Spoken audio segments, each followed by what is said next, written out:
My name is Deb Singh. I'm a survivor of rape, sexual assault, and intimate partner violence. My name is Erica Sabo. I'm a survivor of childhood sexual assault, of sexual assault in my teens, of date rape. My name is Caitlin Chi. I'm a survivor of sexual violence and intimate partner violence. A trigger is a time where something external happens, like a smell or a sight or something you hear, and it sets something off in your brain that you remember your experience of violence. It's like you get transported back into a time that you're not in now. You're definitely not in your present self. It's something that makes you feel unsafe, in danger, and makes you relive the symptoms, the feelings.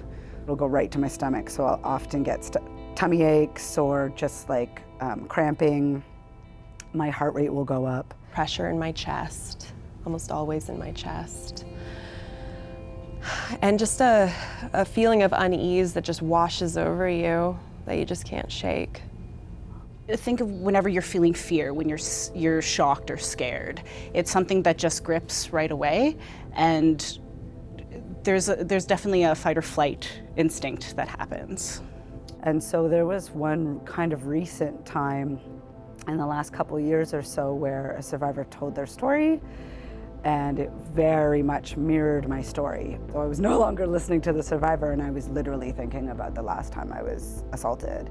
Sometimes I get triggered when I'm on social media and when strangers private message me saying, things like, "Hey, how are you doing? Beautiful." Asking for a fun time, all of these things that just put me in a compromising situation. For hours, it can last for days. It really depends on what the trigger is, where you are, when it happens. So when there are public cases in the news about sexual violence or sexual assault court proceedings, I mostly turn away from the details because those things aren't really that meaningful to me as a survivor, as a human. It's hard to be able to watch all that stuff and to take it in. I sometimes watch and sometimes don't. I find that because it is triggering for me, I try to step away to a certain extent, but I also want to learn more and I want to understand more and hear other people's stories. When I'm deciding whether to consume media about sexual violence or not to, part of it is considering whether I'm going to be triggered, but a large part of it is also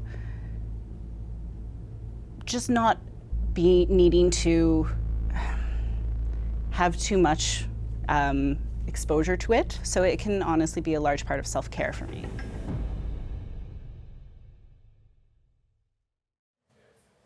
Most communities in Canada have a rape crisis centre with a 24-hour hotline. If you or someone you know needs support, call Crisis Services Canada at that number on your screen.